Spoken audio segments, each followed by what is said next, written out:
My name is Karen Stevens, and I'm conducting an oral history interview with Staci Catron on Thursday, August 24th, 2017, for the Women's March Oral History Project in connection with the Georgia State University Library's Special Collections Department and in cooperation with the Atlanta History Center.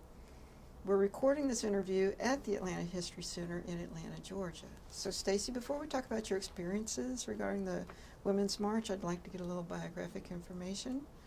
What year were you born, and where were you born? I was born in 1970 in a little town in East Tennessee called Etowah. Etowah. And how'd you get from Etowah to Atlanta? When I was applying for colleges, my mother suggested I only apply to women's colleges. So one of the women's colleges I applied to was Agnes Scott College in Decatur, Georgia. So you're an Agnes Scott alum. I am. Okay. Did your family have political leanings when you were growing up?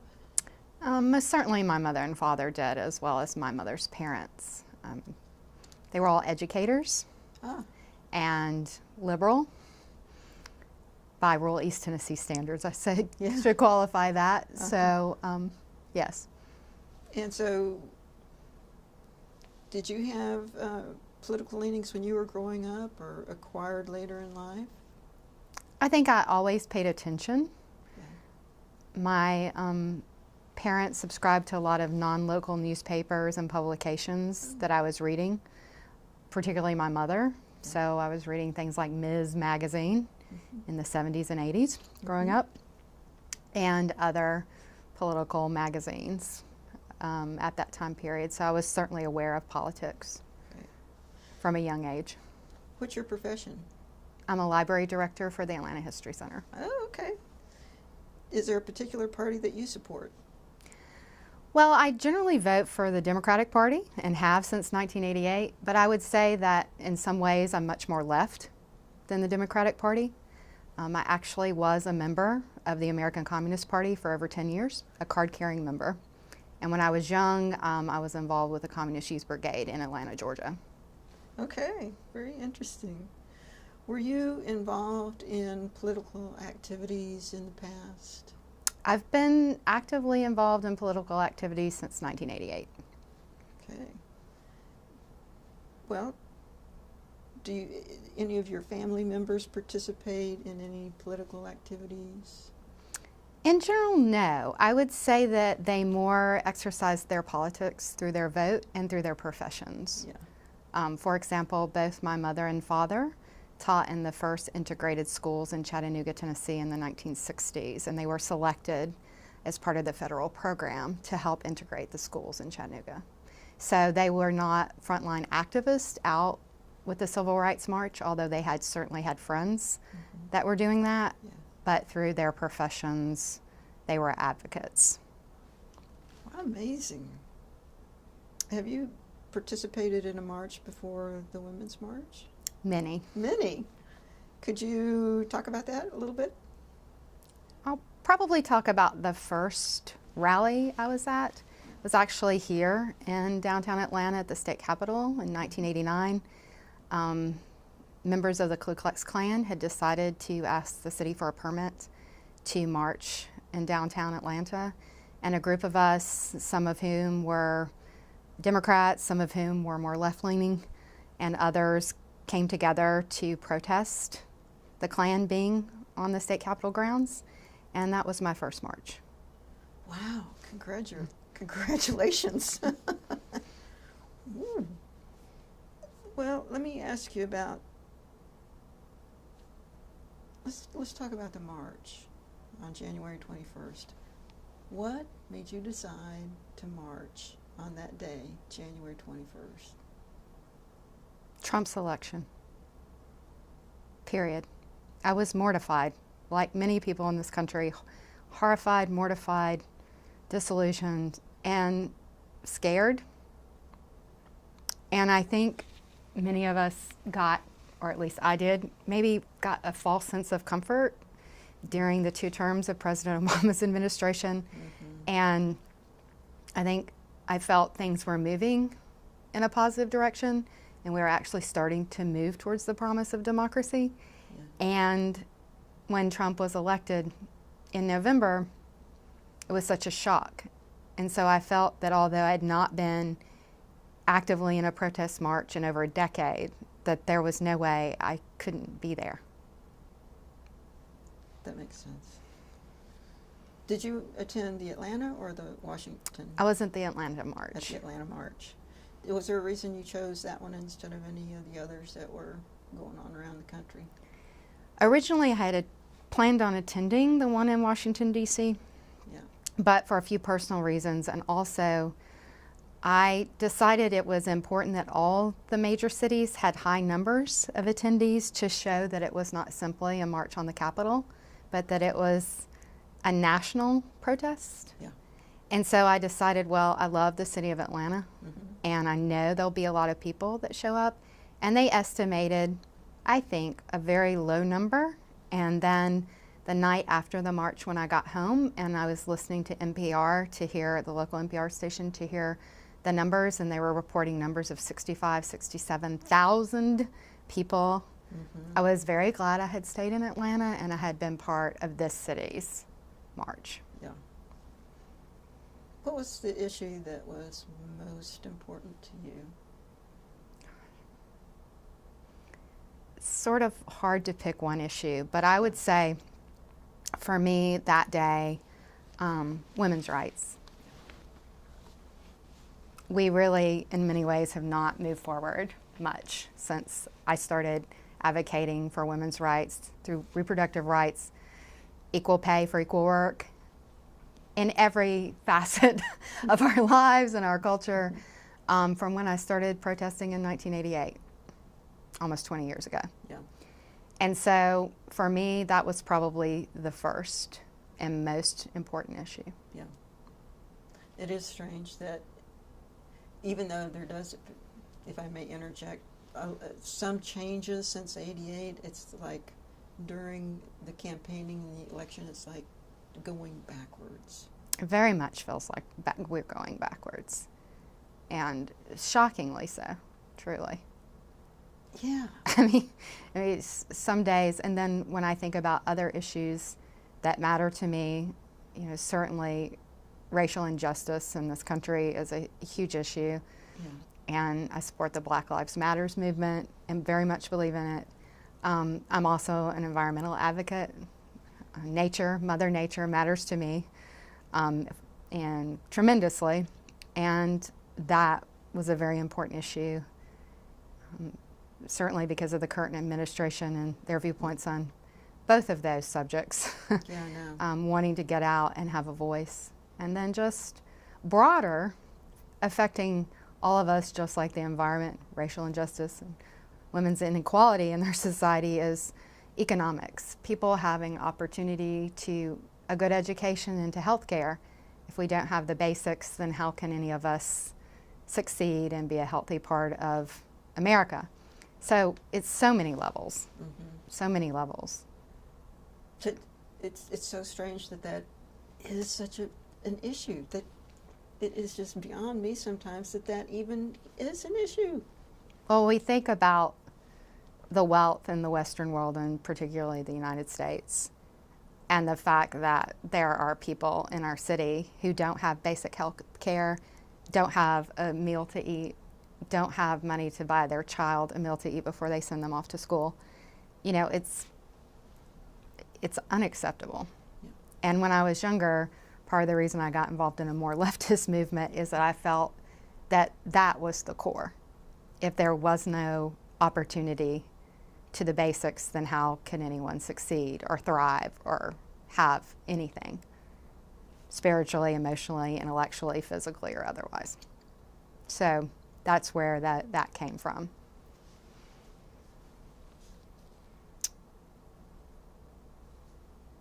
When you got to the march, were there other issues that you saw being represented that you also identified with? Certainly, lots of issues at the march. Immigrant rights. There were, as you know, Metro Atlanta has many immigrant communities, especially since, the last 20 years particularly. And there were a lot of people there advocating for immigrants' rights. There were also a lot of different religious groups there advocating for religious freedom, and that really speaks to me as well. There was a whole group of younger Muslim women there that I marched with during part of the march that really moved me to see them there advocating for their rights to be Muslim women in this country. There was also at another part in the march, because I fell back and went ahead at different points because I wanted to experience different people around me. Yeah. So certainly the LGBTQ community was very much present at the march in Atlanta, and that's also, of course, a very pressing issue in our culture, and it was wonderful to see so many people there advocating for those rights as well. So it was quite amazing to see the range of people attending this march. Everything from a very traditional white Anglo-Saxon Protestant nuclear family, mom, dad, 2 little kids, to everybody else, and to see everybody come together peacefully, almost 70,000 of us, and march through the streets of Atlanta. Remarkable and totally peaceful. There was, the whole time, and I was there most of the day and went early in the morning, I did not see any negativity at all. Not between the City of Atlanta police, who were very supportive of the rally and were working to help direct people and be positive, to everyone surrounding me. And that was a great thing to experience. What was the experience like? The first moment when it occurred to you, oh my gosh, everybody's here. Oh my gosh, we're doing the same thing. What was that moment like that aha moment? It's really interesting.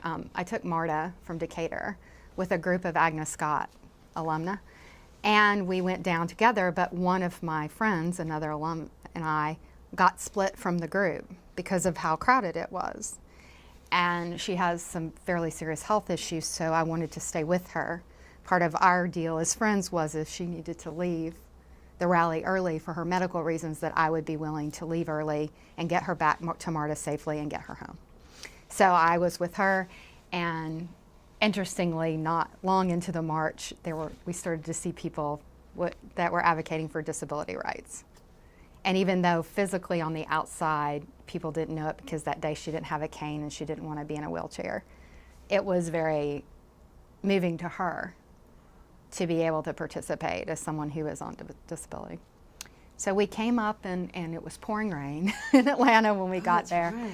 And we made our way to the museum, and that's where the speakers were in downtown, on the backside of the Civil Rights Social Justice Museum in downtown.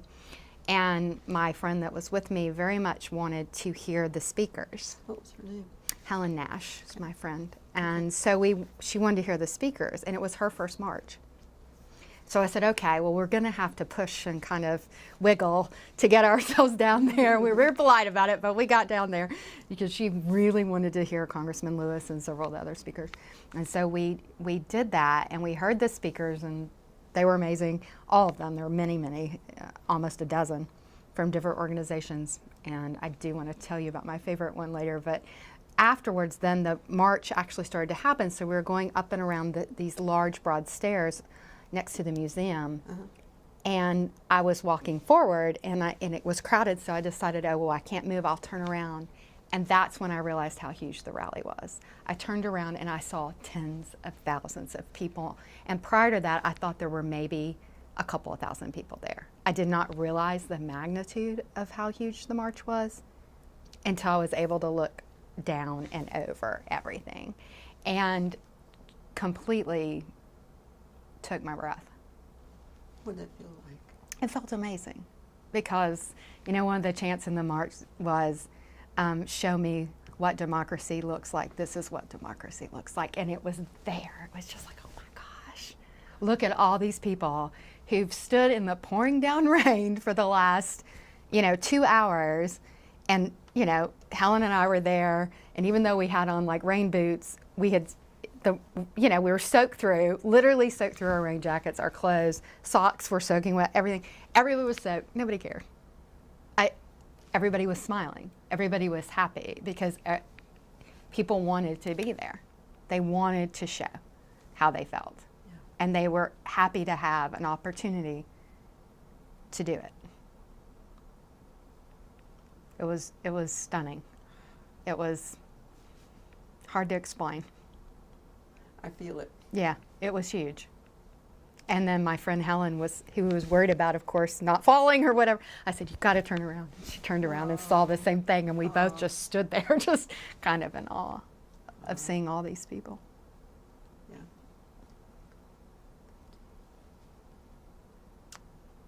So you were talking a little bit about how you got to the march. Y'all took MARTA. What was the train ride like? Were people mostly going to the march as well? And It was a mix. It was some people going to work, on a Saturday morning. yeah, And then a lot of people going to the march with their signs, some with their children in strollers, some older, people who, were trying to take care of each other to get there. It was a range. But people were very positive and helpful, and it was nice to be together as a group going and coming too as well. so everybody kind of knew that, Yeah. that they were going, and And a lot of people were wearing T-shirts or something that sort of indicated their viewpoints. right. Mine, said resist across, and so people were stopping and commenting on other people's clothes, and the whole way. So, and some people were wearing their Hillary T-shirts, and various and sundry organizations. Yeah. I mean, it was good to see different organizations represented, just on that train ride. Right. It was good. So. So you went with a group of people? I did. I went with a group of Agnes College students and graduates. Like how many? We met quite early in the morning, and I would say when we left, there were maybe 100 plus of us Wow. that met at the campus and then walked to the MARTA together. Did all ages. Did y'all stay as a group or try to stay as a We group? tried to stay as a group, and we did fairly well until we got off the MARTA in downtown, and then it sort of became, because of the rain and everything else, a bit difficult, at least for Helen and I, to stay with the larger group. Yeah. So. What about your family? Were they, friends and family, were they supportive of you marching? All my local friends mostly went. So yes, and Yeah. you would see people along the way and stop and hug people you knew, which was really wonderful. And my family my mother, who is my closest family member, was very supportive and said, "March for me," Oh, because she's almost 80 and of course is not in good health, so she couldn't do it for herself. So. yeah.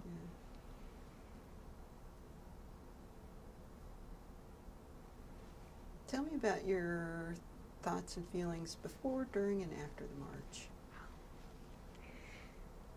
Before, I was excited and a little nervous, not sure how many people would come, if there'd be counter protesters. When I was younger and I marched a lot, there were always counter protesters at all the women's marches, and sometimes it would turn violent. So I was not, oddly, that concerned about myself, but I was concerned about my friend with me Yes. because she'd never been to a march, and she has health issues, so I was nervous about that. And I also knew we would be with a lot of younger students, like 19, 20, 21 years old, and so being quite much older than that, I was worried, sort of a maternal worried, pre-worrying Right. about them. How I felt during the march, I felt elated and joyful, and it seemed surreal, almost like a dream. Like this can't really be happening. So many of us all here together. And then afterwards, a little deflated that I had to leave that good energy, and all those people that I knew had very much similar views as mine and wanted to have their voices heard. So, and exhausted after. It was a long day. How long did it take to march? I think because we met in advance with a group and then rode together, it was like, this 8-9 hour day from end to end, because it had other facets to it. Yeah. But Agnes College, a women's college here in Decatur, Georgia, supported the march, Oh. As a college, Oh. the president of the college supported the march and actually helped several students go to the march in Washington, D.C. Okay. And then students that were not able to attend the march in D.C. who attended the march in Atlanta. So, you know, that was really great Yeah. I had not known that. to have my alma mater do that.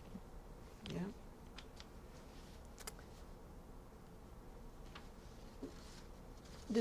Can you describe for me the atmosphere of the march? You know, it felt festival-like at times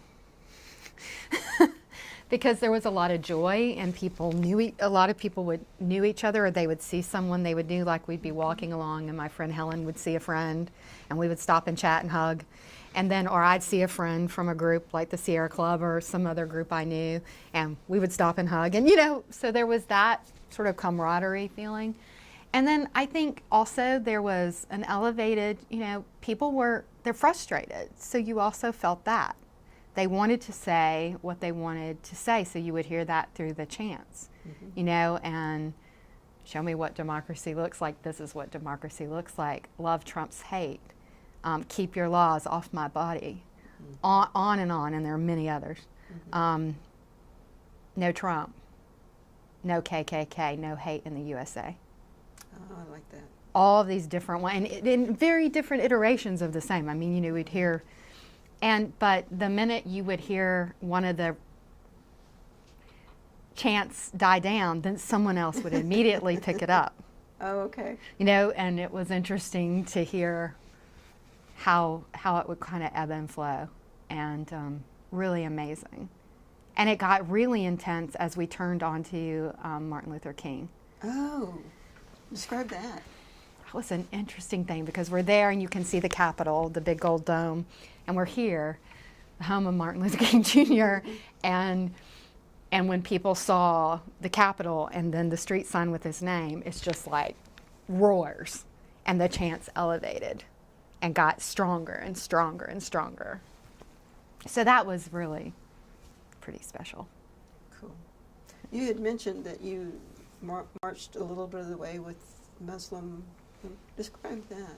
It was interesting. There were maybe 10 women, younger than I, some with their heads covered, some not. And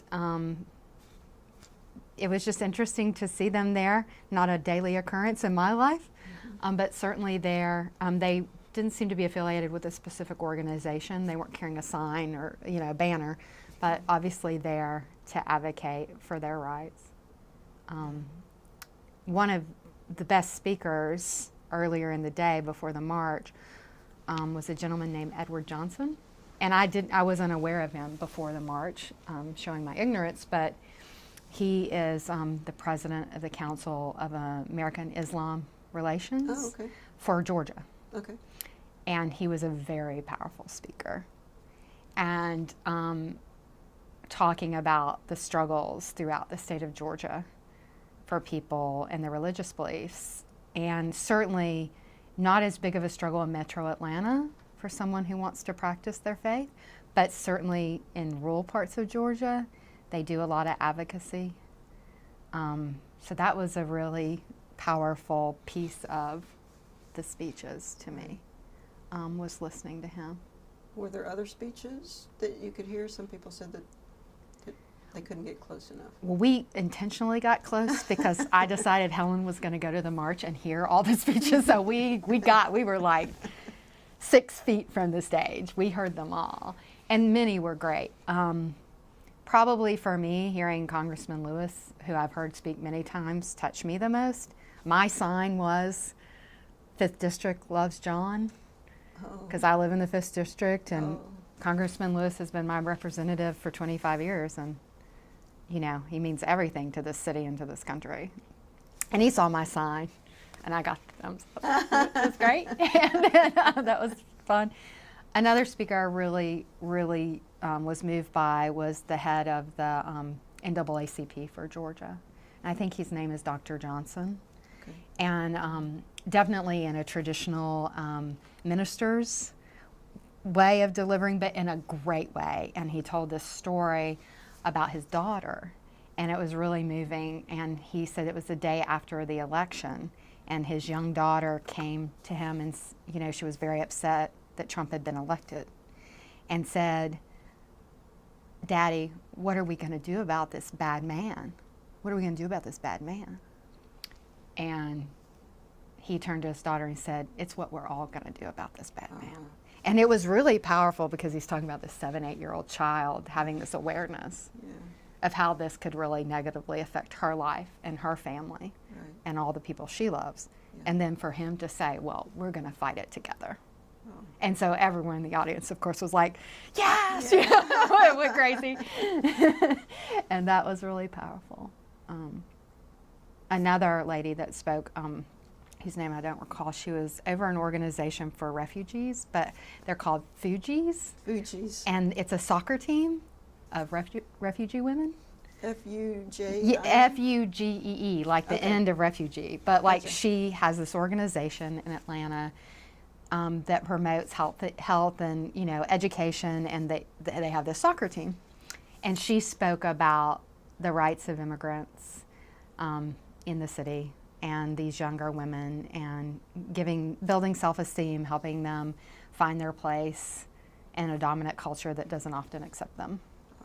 So she was also very powerful, and she had a couple of her students with her on stage, and that was special. So, there were a lot of there were a lot of speakers, but interestingly, it didn't feel long. It just went by so quickly because you wanted to hear what everyone had to say. So. What about law enforcement? Did you see police when you were there marching? I did. I saw police on several occasions, and again, they were very positive. I also saw activists who are, I forget their official title, but they're essentially trained to come to rallies. They're like peacekeepers, and they're there to count and watch and help with large rallies. So they would help direct different pieces of the crowd. Like we were near the stage, so they were trying to keep enough clear passage so that the speakers could get up on the stage and back off. And there were a whole delegation of them. They had on a certain color t-shirt, and they were helping sort of, navigate the crowd and deal with logistics. And they were obviously all trained and had done it many times before. So it was different levels. But again, there were barriers, and they had police particularly, helping guide people get on and off MARTA, where to go, what to do. But again, obviously a well-organized rally working with the city, not against the city. Okay. And so the police seemed to be on board with that. Well, at least in all the encounters I had were positive. Did you say you saw people who were protesting against the march? I didn't see any at this march, which kind of surprised me. I thought we would. Yeah. I heard later that there were Uh-huh. counter protesters there, Yeah. because this is a social justice and women's rights march, so Right. of course we would think there would be, but I never saw them. Okay. Not along my time there. So, What did you think about the coverage by the media? well, I don't own a television, so that'll tell you that my knowledge of coverage is limited. I think the radio and social media coverage was good, and at least from what I saw was accurate, but I was primarily getting that coverage through like-minded organizations that I belong to. Right. So I'm getting coverage from Planned Parenthood and, Sierra Club Georgia chapter, and groups that were participating and supporting this rally.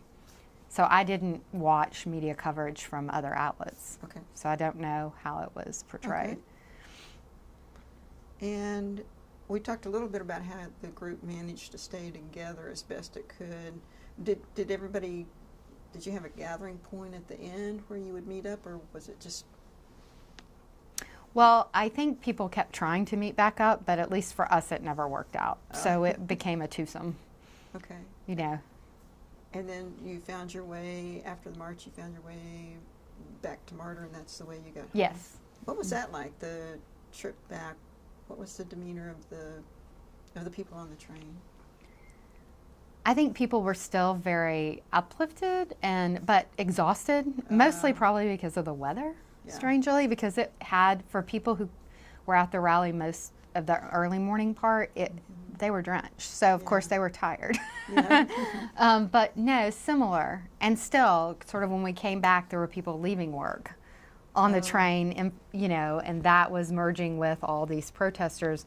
We had to wait for several trains to even be able to get on a train. There were so many people. So then you just started talking to people around you and sort of comparing notes about what you just experienced. So I think people were. What did you hear people say? I think people were really surprised at the numbers and were excited. I think a lot of people that I talked to also were happy that there were no incidences. Oh. That there was nothing negative that occurred. It was certainly not the level of excitement as going as coming home. But Staci, describe some of the moments that really stand out for you.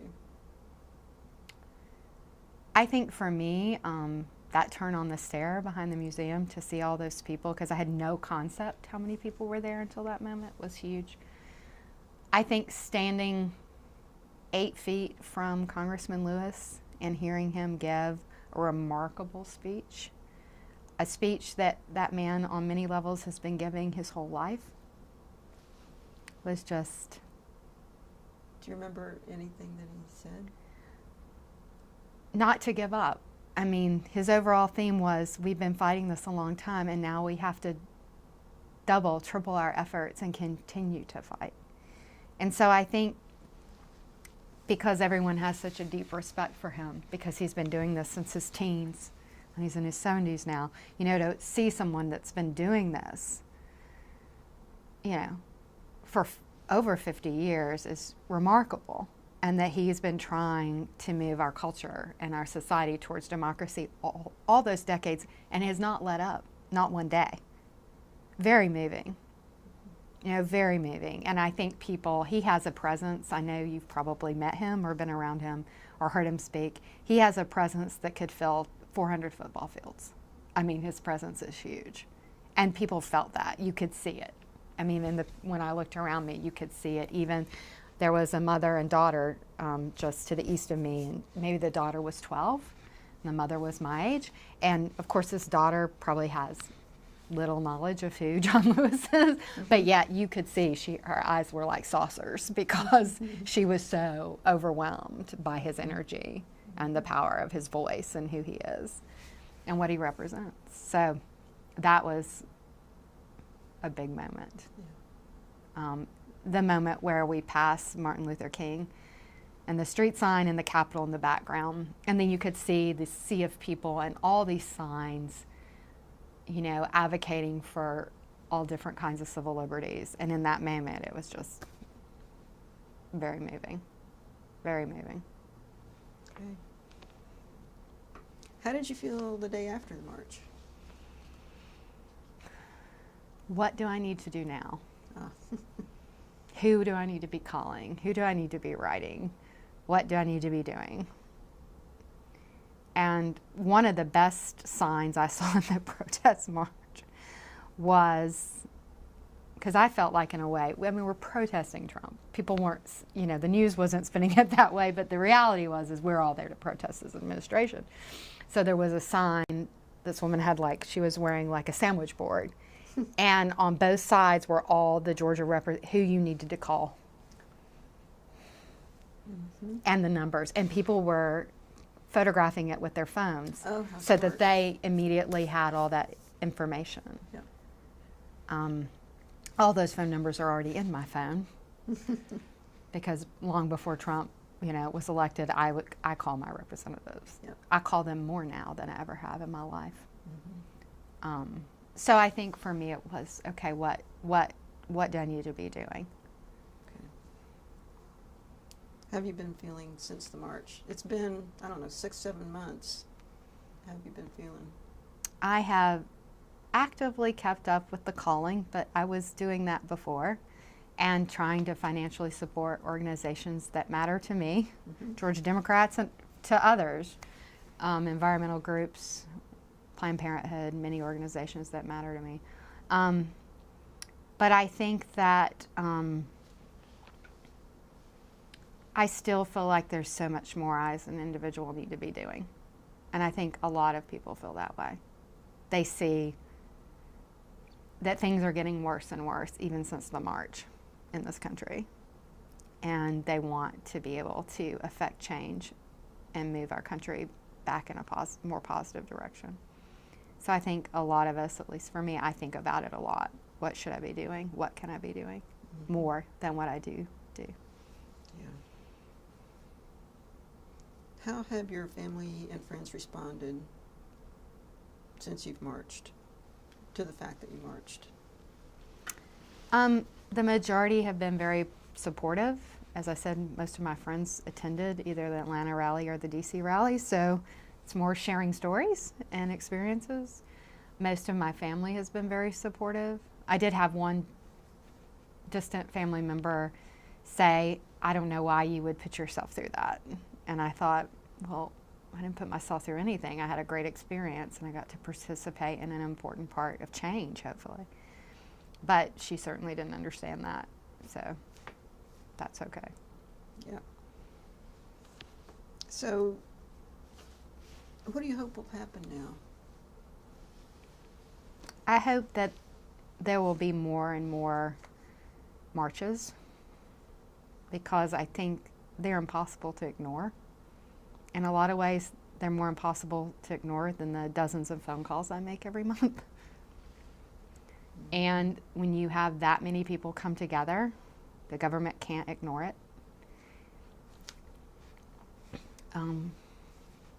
I hope it will change who's in office. And midterm elections are now not long off, so we have a real chance coming up not shortly, at least in midterm elections, to make a lot of changes in the House and Senate.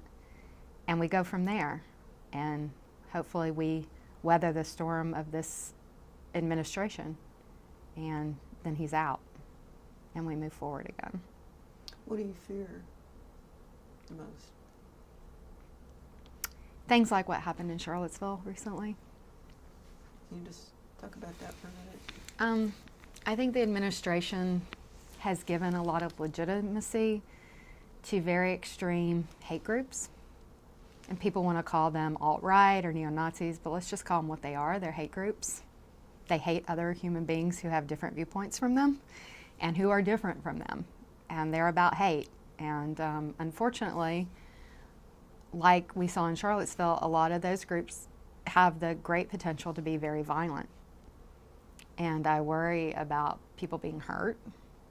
And I also worry that those people in those hate groups are maybe people we don't know in our daily lives. Maybe when we go to the bank, it's somebody at our bank that we give our money to. I mean, we don't, it's kind of scary to think of if it's that pervasive in this culture, where is it happening and how do we make sure we're not at all connected to it? In addition to just saying, I don't believe in that, it's wrong. How do we make sure our money, where we go, what we do, does not in any way, even tangentially, peripherally, support or have any connection to that? And that speaks to a broader issue of, this culture. I mean, it's the patriarchy. Let's just say what it is. It's racist, it's sexist, it's homophobic, it's anti-everybody that is not a now very outdated, antiquated norm. And it's long time that it's over. It's long past time that this be over. And so hopefully marches will still happen. People will keep writing and calling, spending their money where it matters. And hopefully we can weather this administration if he's not impeached, and we can get through it all together and move forward and hopefully have another president that we can be proud of, like we were with President Obama.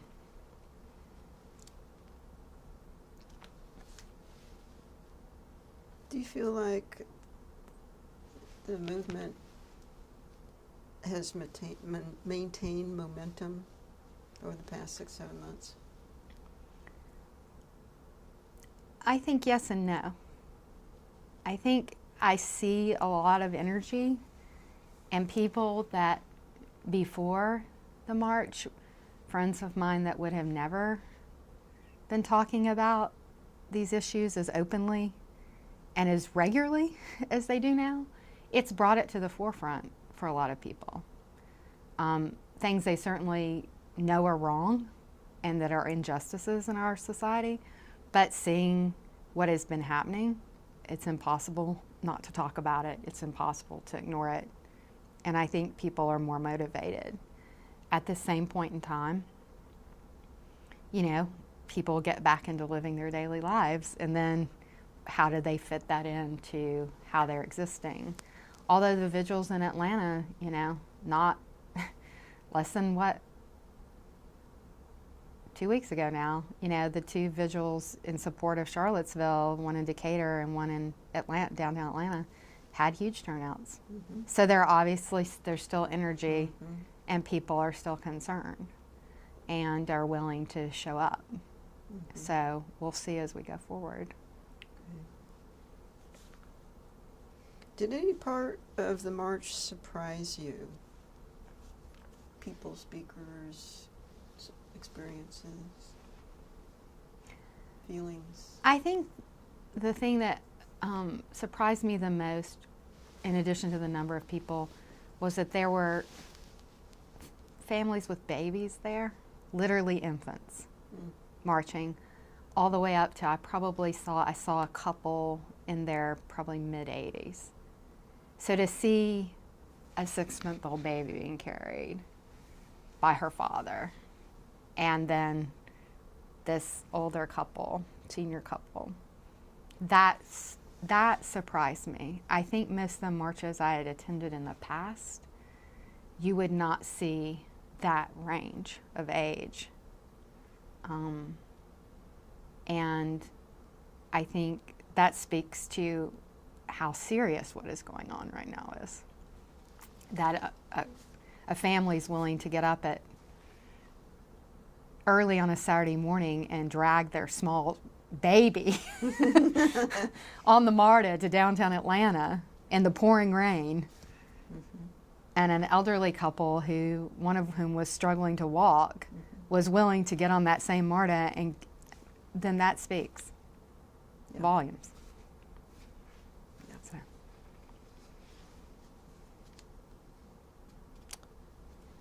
Has participating in the march changed you in any way, the experience? I think it's reconnected me to a part of myself that I had when I was younger. And it's made me realize that I do want to be out there. And that's important. Yeah. And that I have no fear towards it at all.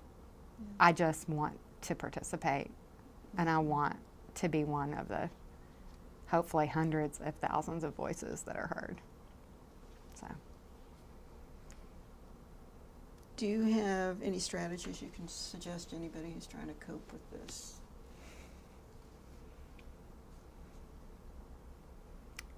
I really don't know, except for me, I have a plan. Every week, I try to listen to the news. I listen instead of watch because it's easier for me to digest, to listen on the radio versus watching.